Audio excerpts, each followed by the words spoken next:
This week in the Missouri Senate, we review the second issue that could be a major part of both the upcoming extra and veto session. House Bill number 1720 was Senate. The governor vetoed House Bill 1720 mainly because of the 2-year sunset offered for several agricultural tax credits in our state.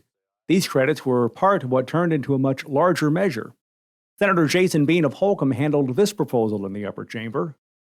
This bill has come from the Ag Committee, and I would like to first commend all the efforts of those on the committee. This bill deals with economic opportunities in agriculture and includes provisions that we believe will benefit the ag industry and make our farms and Missouri communities even stronger. Last year, we worked hard on the bill, but didn't reach a full agreement, and to that point, I want to reiterate that all the members of the Ag Committee have worked hard on this project.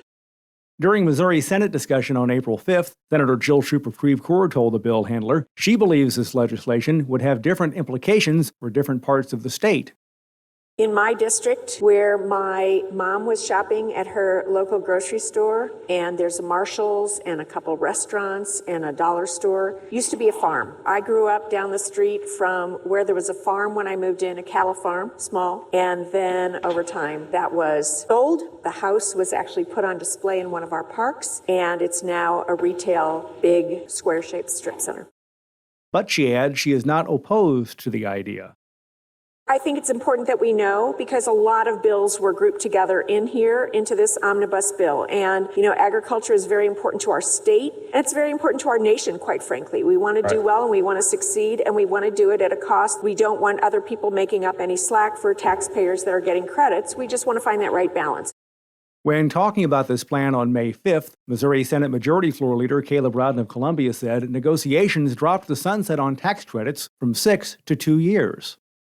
There's some folks that have some issues with it. I think the governor has voiced some concerns. There were negotiations with folks who were interested in that program and the governor's folks for really the better part of the last half of last year. Got it to a relatively close place, but obviously didn't get it all the way across the finish line. We didn't want to jeopardize the reintroduction of the other credits. So put a little shorter sunset on some of those programs to give those folks another bite at the apple. Both the extra and the annual veto session are slated to start on Wednesday, September 14th. While the extra session is only to consist of agricultural tax credits and cutting the state income tax, lawmakers may choose to override any or all of the governor's vetoes of legislation from this year's regular legislative session.